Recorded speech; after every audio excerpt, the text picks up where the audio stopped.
Welcome to Kenton's videos. Enjoy the video. You start by confirming prerequisites. Run the game in windowed or borderless mode and note its current FPS cap. Once done, download the updated FPS Unlocker binary and verify its signature or checksum so you avoid corrupted files. Make sure to close the game and disable overlays from other apps; those interfere. Then back up any relevant configuration files. This preserves settings if you must revert. Now you're ready to place the unlocker next to the executable and proceed to launch. You place the unlocker binary beside the game executable and set proper permissions so it can inject or hook. Then open the unlocker's UI and configure target FPS, refresh rate, and synchronization options. Choose values that match your monitor to reduce tearing.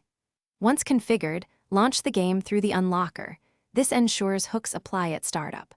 While the game loads, watch console logs for warnings or failed hooks, and make adjustments to options if the initial injection doesn't succeed.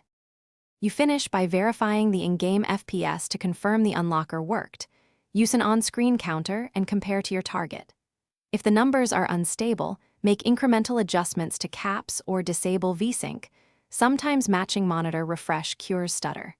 If performance issues persist, switch to borderless window mode or reduce the target FPS slightly to stabilize rendering. Finally, if the unlocker causes crashes, revert the backed up config files or reinstall the game and unlocker. Thanks for watching. Consider subscribing if we helped you.